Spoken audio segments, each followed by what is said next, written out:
Yeah, the Talladega race got kind of jumbled up as far as like being able to celebrate and enjoy it because my parents were there, which was great. What happened was we actually had a really good race car, and Stevie was up top spotting for me, and the car was almost better than the cars around me. But when you're in a scenario that you have nowhere to go, it's like you're trying not to run into someone, and the person behind you's running into you and trying to make a hole that's not there. And it was like definitely experience that I'd never had in a race car. You know, there's nowhere to go and you're going really fast. And but the finish we kind of got robbed a little bit on the finish, which pulled away from the whole deal because the lineup before we went green never got lined up how it was supposed to, and we were a few rows back, which the person that started where we were supposed to have started, not that things ever pan out that way, but he finished 5th.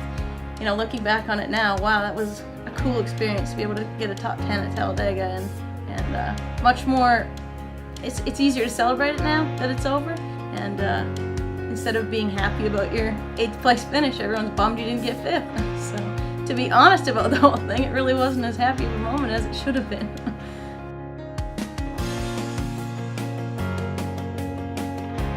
I can tell you for sure that the most nervous I've ever been at a race in my entire life was going to Mobile at the beginning of the year, just because it was the first, you know, race in ARCA that I had done that wasn't the speedway.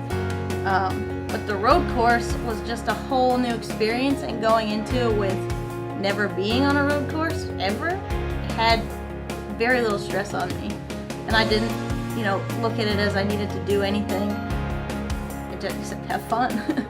And when we got there, we stunk pretty bad. I mean, we were pretty slow, and I didn't really know what I was doing, and I was braking too hard into the corners and, you know, missing all my entries, and we worked on it a lot as far as my line goes. I mean, I think most of the times we've gone to the racetrack this year, we've gone with a really good car, and if anyone's adjusted it out of it, it's been me.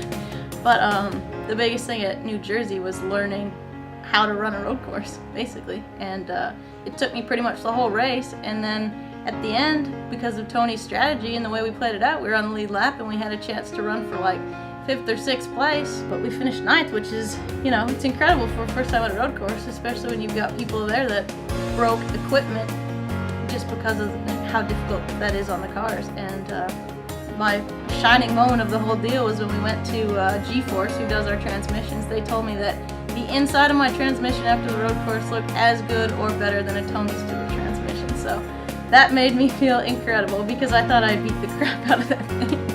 So 9th place, really happy with that. Really happy with the amount of aggression that I showed on that last restart, because that can be difficult for me sometimes with you know, racing with these new drivers at these new tracks and just not having that background of experiences to show aggression and not get in over my head. So made a really good move on Brandon Jones for 10th to 9th, which actually gave us the highest finishing female in history on a road course, and I'm just couldn't be happier about that race.